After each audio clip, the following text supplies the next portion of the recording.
आप सभी दर्शकों का बहुत बहुत स्वागत करते हैं। जी हाँ, विश्व रंग 2024 जिसका आयोजन विश्व हिंदी सचिवालय में किया गया है 7 से 9 अगस्त तक। तो इसमें भाग लेने के लिए कई देशों के प्रतिनिधि मॉरिशस आए हुए हैं और इस दौरान हमें मौका मिला कई लोगों के साथ साक्षात्कार करने का। श्री अभिजीत गुप्ता जी, आपका बहुत बहुत स्वागत करते हैं इस साक्षात्कार प्रोग्राम में। नमस्कार आपका। हाँ, आप जैसे केन्या से हैं और मॉरिशस में ये जो आयोजन किया गया विश्व रंग का, और जिसमें विभिन्न देशों के प्रतिनिधि आए, उपस्थित हुए और हिंदी भाषा के बारे में उन्होंने बात की। तो केन्या के बारे में आप थोड़ा बताएं कि वहाँ पर हिंदी भाषा को लेकर स्थिति क्या है?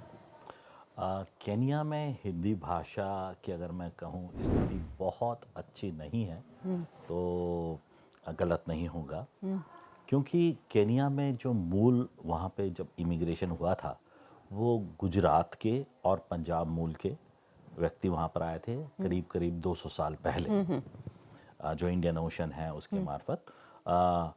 फिर जितने भी हिंदी भाषी लोग आए वो अधिकतर एक्सपेक्ट्रेट के बतौर पे प्रोफेशनल्स के रूप में वहाँ पर आए। फिर उसके पश्चात हिंदी का प्रचार प्रसार थोड़ा थोड़ा होता गया। तो निजी स्तर पर मुझे मिलाकर भी कई लोग कार्यरत हैं जो हिंदी भाषा के विकास में, प्रचार में, संवर्धन में सम्मिलित हैं। हिंदी भाषा के कई कार्यक्रम हो चुके हैं, कम से कम 5 या 6 कवि सम्मेलन हो चुके हैं। पिछले मैं अगर बात करूं, मैं खुद वहाँ पे 4 दशकों से जुड़ा हुआ हूँ और निरंतर, जैसे कि अगर अभी भी देखा जाए तो अभी 15 अगस्त में भारतवर्ष से कुछ कवि वहाँ पर आ रहे हैं।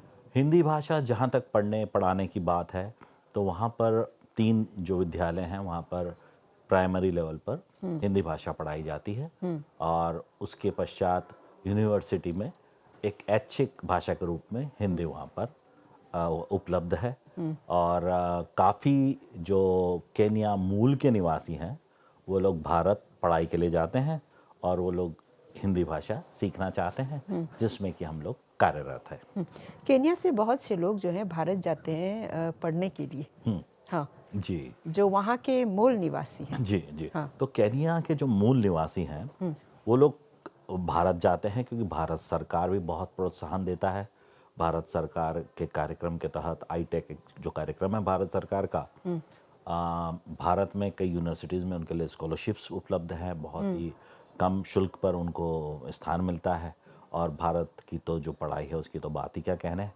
तो वो जो बच्चे जब भारत जाते हैं तो उन्हें कई बार जो कल्चरल बैकग्राउंड वो कहें ब्रेक डाउन का सामना उन्हें बहुत करना पड़ता है, क्योंकि हम भारतीय जो हैं, क्षमा चाहूँगा, हम भारतीय कई बार जो उस वर्ण के या जो लोग होते हैं उनको इतनी अच्छी तरह से नहीं लेते और उन्हें कुछ हम कई बार अपशब्दों का भी प्रयोग किया जाता है तो उन्हें थोड़ा सा बहुत ही शौक लगता है, पर समय के साथ वो वहाँ पर बहुत एडजस्ट हो जाते हैं। बहुत ही अच्छे लोग हैं। एक मैं दिल से बात करना चाहूँगा, इसलिए नहीं क्योंकि मैं केनियन नागरिक हूँ, पर केनिया के जो मूल निवासी हैं बहुत अच्छे लोग हैं, दिल के बहुत अच्छे लोग हैं, बहुत अच्छा ख्याल रखते हैं, बातें करते हैं। और जब उन्हें समस्या आती है तो हमने हमारी एक जो संस्था है कैन भारती, एक हम निःशुल्क रूप से उनके लिए एक प्रिलिमिनरी कोर्स करते हैं। कैसे हैं आप, कहाँ हैं आप, नमस्कार, धन्यवाद, जो शब्द हैं, फिर खाना जो होता है, सो वो सब जो बातें होती है उनको सिखा देते हैं तो उन्हें लगता है। फिर अगर मैं आपको कहूँ तो बड़ा आश्चर्य मुझे होता है, मैं अपने ऑफिस में जब जाता हूँ तो रोज़ सुबह एक जो अफ्रीकी मूल का एक बच्चा है वो मुझे रोज़ सुबह नमस्कार कह के बोलता है, क्योंकि वो खुद भारत में पूना में पढ़ा हुआ है। तो जो भारतीय मूल के मतलब केनिया मूल के जो विद्यार्थी हैं, उनकी भारत के राय बारे में राय बहुत अच्छी होती है। वर्तमान में जो केनिया की संसद है उसमें कम से कम 40 ऐसे सांसद हैं जो कि भारत में पढ़कर आए हुए हैं। तो ये हमारे भारत के लिए गर्व की बात है और उम्मीद करता हूँ कि यह क्रम चलता रहेगा। आपसे ये जानना चाहेंगे कि केन्या के बारे में हमने पढ़ा है कि वहाँ की जो इकोनॉमी है उसमें जो प्रवासी भारतीय प्रवासी हैं उनका भारी योगदान होता है। जहाँ आपने जो इतना अच्छा प्रश्न किया, केनिया के जीडीपी में भारत का क्या योगदान है या भारतीय मूल के लोगों का क्या योगदान है, मैं बड़े प्रसन्नता के साथ आपको बता सकता हूँ कि 30% भारतीय मूल के जो व्यक्ति हैं, 30% योगदान जीडीपी में भारतीय मूल के लोगों का है। वो वहाँ पर स्टील इंडस्ट्री में है, मैन्युफैक्चरिंग इंडस्ट्री में है, दवाई की जो इंडस्ट्री है उसमें है, ट्रांसपोर्ट की इंडस्ट्री है उसमें है। तो बहुत सारे ऐसे क्षेत्र हैं जिसमें भारतीय मूल के लोग उसको चला रहे हैं और कई लोगों को रोजगार दे रहे हैं। मतलब जीडीपी तो एक अलग बात है, उसके अलावा रोजगार देना। और केनिया मूल के लोगों का भारतीयों के प्रति बहुत ही अच्छा व्यवहार है, उन्हें सम्मान की नज़रों से देखते हैं। और इसीलिए कई भारतीय मूल के उद्योगपति जैसे कि डॉक्टर भानु चंदारिया हैं या डॉक्टर बिमल कंटारिया हैं, ऐसे बहुत सारे नाम हैं, नामों तो उन्होंने बहुत बहुत योगदान दिया है। वहाँ की सरकार ने तो दिया ही, भारत सरकार ने भी उनको प्रवासी भारतीय सम्मान से नवाजा है। थोड़ा सा अपने बारे में बताएं। आ, बहुत बढ़िया प्रश्न है। अपने बारे में बात करना सबको अच्छा लगता है। मेरा नाम अभिजीत गुप्ता है। मैं केनिया वासी हूँ, केनिया का नागरिक हूँ। केनिया में मैं एक स्टील कंपनी के अंदर व्यावसायिक प्रमुख हूँ। इसके अलावा शौकियाना तौर पर पिछले 30 वर्षों से वहाँ पर एक एफएम स्टेशन है जिसका नाम है साउंड एशिया 88 एफएम नैरोबी और 89.9 मुम्बासा। उसमें मैं एक अपना प्रसारण करता हूँ जिस कार्यक्रम का नाम है चलते चलाते। चलते चलाते जहाँ सब कुछ होता है हंसते मुस्कुराते। तो जी हाँ, मैं बहुत सारे कुछ चुटकुले या फिर कुछ ऐसी हास्य की बातें करता हूँ ताकि अपनी बहुत ही सामान्य सी भाषा में जो गुजराती भाषी हैं या दूसरे जो के हिंदी भाषा को सीखना चाहते हैं वो हमारी भाषा की ओर आकर्षित होते हैं। रेडियो का प्रोग्राम देता हूँ। इसके अलावा कई संस्थाएं हैं, कैन भारती सेंटर, कैन भारती स्कैन केनिया भारती भारत, कैन भारती सेंटर का मैं चेयरमैन हूँ। रोटरी क्लब का पास चेयरमैन हूँ, जायंट्स क्लब में भी मैं रह चुका हूँ, यूनाइटेड एशियन नेटवर्क में भी मैं डायरेक्टर हूँ। ऐसे बहुत सारे संस्थाएं अनगिनत जिसे कह लें, आप कह सकते हैं। काफ़ी चैरिटेबल एक्टिविटीज़ में एक्टिव रहता हूँ। हमेशा मेरा यह मानना है कि यदि ईश्वर ने आपको कुछ दिया है तो समाज की कुछ सेवा करें। और बस यही मेरा संक्षिप्त परिचय है। परिवार मेरा नैरोबी में ही। हाँ, जैसे आप एक व्यावसायिक भी हैं, आप मीडिया के साथ भी जुड़े हुए हैं।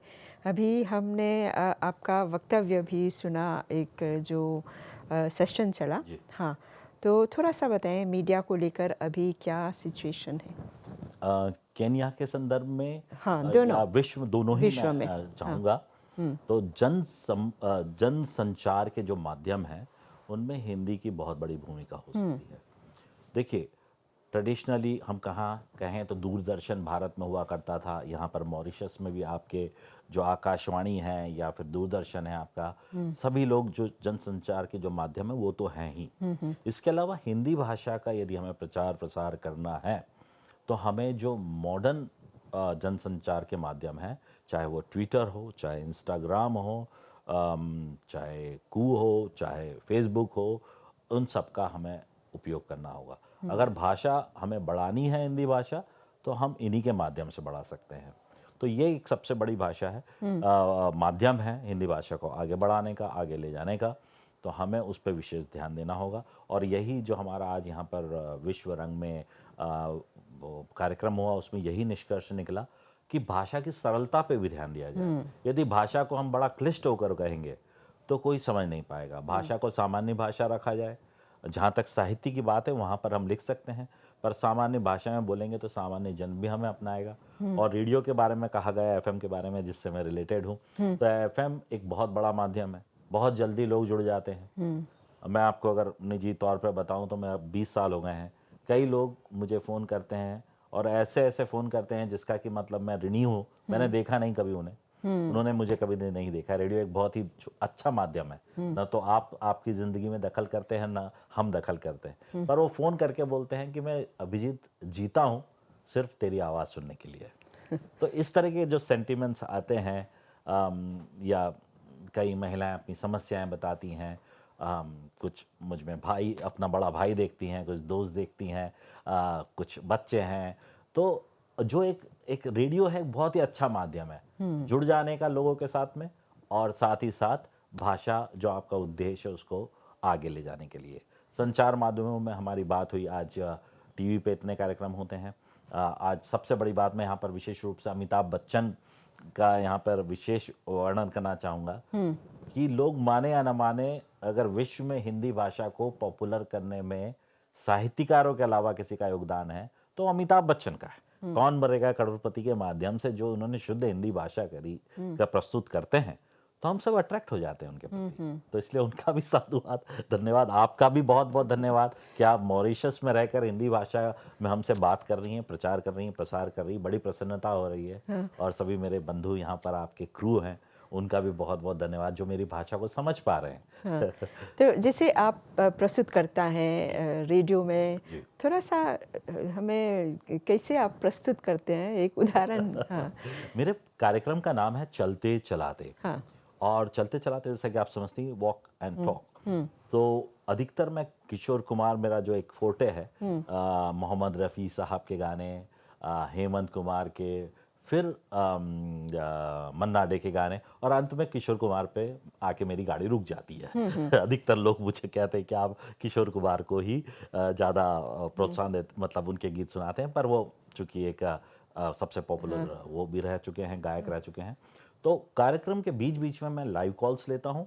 लाइव कॉल्स में कुछ टास्क दे दिया जाता है, और टास्क के बाद में मैं लोगों से बोलता हूँ कि कुछ अपने राइमिंग करें। Rhyming is one of the best way. आप किसी को भी अगर भाषा के प्रति प्रोत्साहन करना चाह रहे हैं, तो अगर जैसे आपने टास्क दे दिया, अभी बिल्कुल दिमाग से कुछ नहीं आ रहा है कि माधुरी जी आप भारत मॉरिशस की शान है, हाँ, अब आप इस लाइन को आगे बढ़ाएं। तो कोई कॉलर बोलता है माधुरी जी आप तो आन और बान है, माधुरी जी आप तो गुणों की खान है, माधुरी जी आपका बहुत बहुत सम्मान है ना। तो इस तरह से लोग प्रोत्साहित होते हैं और एक के बाद एक कॉल करते हैं। और बीच बीच में मैं चुटकुले बहुत बोलता हूँ। हिंदी की कुछ कविताएं हो जाती हैं, कुछ शेर होते हैं, शायरी होती है, गज़ल होती है, इन सबको बीच में बोलते रहता हूँ। तो एक तारतम्य बना रहता है। लोग 3 घंटे का मेरा जो लाइव शो होता है संडे को, हर संडे को लोग बेसब्री से इंतजार करते हैं मेरे कार्यक्रम का, बड़ा प्यार देते हैं। मैं बड़ा आभारी हूँ उनका। और कॉल्स रुकते नहीं है। तो एक चुटकुला हो जाए।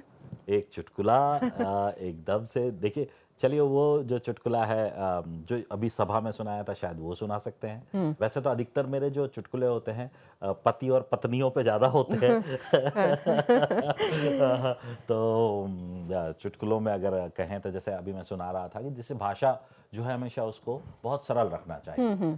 और एक बार एक हिंदी के प्रोफेसर होते हैं, तो उनकी साइकिल जो है उसमें हवा कम हो जाती है, यानी कि साइकिल के टायर में हवा कम हो गई। तो वो जाते हैं, और जैसा कि भारत में सामान्यतः होता है, उत्तर प्रदेश या बिहार या कहीं पर, कि छोटे छोटे से बच्चे बैठे रहते हैं। तो ये प्रोफेसर साहब उसके पास जाते हैं और कहते हैं, हे बालक, हे बालक, मेरी द्विचक्र वाहिनी के अगले चक्र के चक्के को निकालकर उसमें अपनी लिपि लगाकर अपने पवन ठूसक यंत्र से थोड़ी सी पवन का समावेश करा दे, तो मैं तेरा अत्यंत आभारी रहूंगा। उनको समझ में नहीं आता है बच्चे को ये क्या बोल रहे हैं। फिर बोलते हैं, हे बालक, मेरी द्विचक्र वाहिनी के अगले चक्र के चक्के को निकालकर उसमें अपनी लिपि लगाकर अपने पवन ठूसक यंत्र से थोड़ी सी पवन का समावेश करा दे, तो मैं तेरा अत्यंत आभारी रहूंगा। वो बच्चा उन्हें देखता है, अरे दिखने में तो हट्टा कट्टा लगता है, भीख मांगते हुए शर्म नहीं आती है, चल आगे की दुकान पर जा। तो खैर ये चुटकुले जो होते हैं बड़े मतलब आज जैसे कि अगर बता देते हैं कि मैं सामान्यतः ऐसी सभाओं में थोड़े इस तरह चुटकुले बोलता हूँ। एक बार एक कवि सम्मेलन में एक कवयित्री गा रही थी। अब कवयित्री गा रही थी तो उन्होंने आंखें बंद करी हुई थी और बड़े तन्मय होकर गा रही थी। तो जब उनसे किसी ने पूछा, बड़ी मजाकिया कवयित्री थी, कि भाई आप गाना तो बड़ा अच्छा गाती है पर आंखें बंद क्यों कर लेती है। तो कहती हैं, देखिए ऐसा है ना, मैं दूसरों का दुख नहीं देख सकती हूँ। इसलिए मैं अपनी आंखें बंद कर लेती हूँ। बहुत मज़ेदार, इसीलिए आपके साथ लोग जुड़े रहते हैं। जी। हाँ, तो आप जैसे विश्व रंग 2024 के संदर्भ में मॉरिशस आए और यहाँ पे विभिन्न देशों के प्रतिनिधियों के साथ मुलाकात हुई, कई रचनाकार, लेखक और कई कई ऐसे विद्वान, हाँ। तो यहाँ पे आकर और इस मंच में, इस कॉन्फ्रेंस में भाग लेकर आपको कैसा लगा और क्या उम्मीदें रख रहे हैं? बहुत बहुत ही बढ़िया प्रश्न है। इस कॉन्फ्रेंस में आने के पश्चात काफ़ी विदेशी मेहमानों से मेरी मुलाकात हुई। चाहे कतर हो, चाहे मलेशिया हो, या फिर यूएसए हो, जर्मनी हो, कोरिया हो, मतलब इतने देशों के इतने विद्वान यहाँ पर हैं। अ, और तो और न सिर्फ भारतीय मूल के व्यक्ति, वो लोग वहाँ के मूल के लोग हैं।